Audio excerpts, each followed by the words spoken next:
He is buried at St Paul's. He's buried in the crypt, and he has a very simple marble tomb.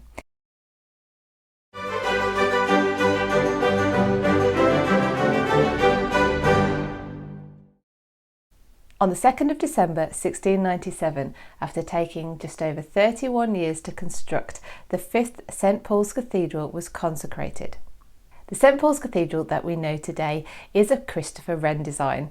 Christopher Wren was tasked with rebuilding the churches and cathedral of the City of London following the Great Fire of 1666.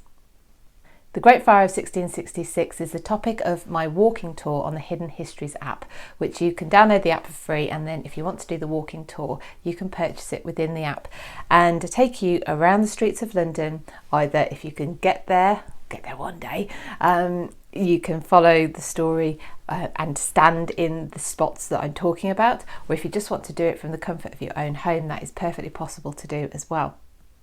The St Paul's Cathedral we know today, with its domes, which at the time of its design, construction and consecration some felt were rather a bit too Catholic, a bit too popish, a bit too like St Peter's Basilica in Rome. That St Paul's is the 5th cathedral dedicated to St Paul on that site, the first being in AD 604. But it's very likely that the site's religious roots go back further, and that there was a Roman temple to the goddess Diana there, and Romans used to put their temples on places that were already known to be spiritual and sacred, and therefore the history of the site possibly goes back even further as a pagan site of worship. Old St Paul's, the predecessor to Wren's Cathedral, succumbed to the fire on the 3rd day. Flying embers had caught light the scaffolding, which was already erected on the cathedral because there was going to be some sort of renovation work anyway, which Wren was already in charge of.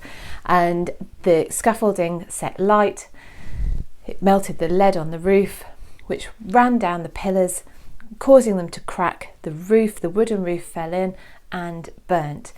Now, there's another parish which you may not know about in St Paul's Cathedral itself. When St Paul's had been extended at a previous time, it had meant the destruction of St Faith's parish church. So the congregation of St Faith's had nowhere to go, and they began to worship in the crypt under St Paul's, and that's actually known as the parish of St Faith's under St Paul's. It still is today. And many of the people who went to St Faith's were the booksellers of Paternoster Row.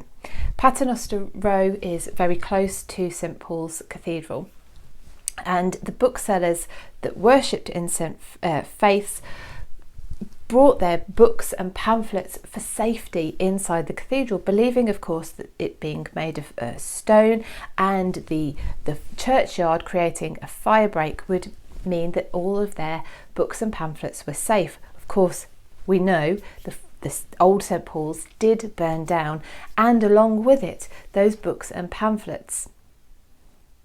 Sir Christopher Wren oversaw all of the works and was still alive when it was completed. He is buried at St Paul's. He's buried in the crypt, and he has a very simple marble tomb.